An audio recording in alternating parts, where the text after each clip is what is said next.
परमेश्वर, यदि तू मेरे वचनों को सुने और क्या करे, माने। आगे पढ़िए। तो वह तुझे पृथ्वी की सब जातियों में श्रेष्ठ करेगा। तब वो लिखा है, तब तुझे पृथ्वी भर के सारे जाति के लोगों में क्या करेगा, श्रेष्ठ बनाएगा।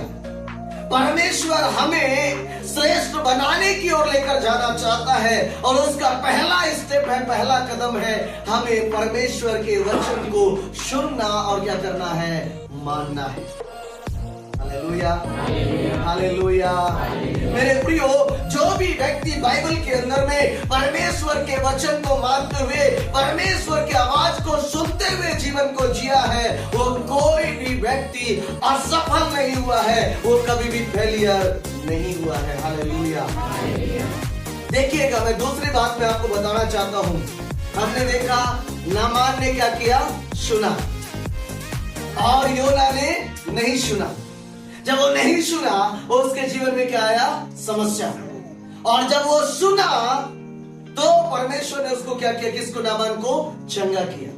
तो जब आप सुनते और मानते हैं, परमेश्वर के एक एक वायदे आपके और मेरे जीवन में क्या होता है, पूरा होता है। Hallelujah, hallelujah, hallelujah. थोड़ा जोर से बोलिएगा, हालेलुया। क्या करना है हमें, सुनना और बोलिए, सुनना और बोलिए, मानना है। कई लोगों को तो समस्या ये है, चर्च जाते आराधना करते हैं, क्या प्रचार हुआ, घर आके उनसे पूछोगे नहीं मालूम। उनको ये लगता है कि चर्च जाना हमारी धार्मिकता है, उनको ये लगता है कि प्रार्थना में जाना हमारी धार्मिकता है, उनको ये लगता है कि हम चर्च जाएंगे, आराधना के सारे विधियों को पूरा कर लेंगे और वैसे ही हमारा जीवन चलता रहेगा तो शायद हमारे जीवन में आशीष आ जाएगी। नहीं आएगी। बाइबल कहती है, वचन को सुनो और मानो तो जो तुम चाहो मांगो तुम्हारे लिए हो जाएगा। आमीन, हालेलुया। यदि आप इसी बात को स्पष्टता से समझना चाहते हैं तो मेरे साथ आप निकालेंगे यूहन्ना की सुसमाचार, उसका 14 अध्याय, उसके 7वें वचन को आप पढ़ेंगे तो उधर पे बाइबल में इस प्रकार से लिखा हुआ है। कोई एक जन पढ़ेंगे।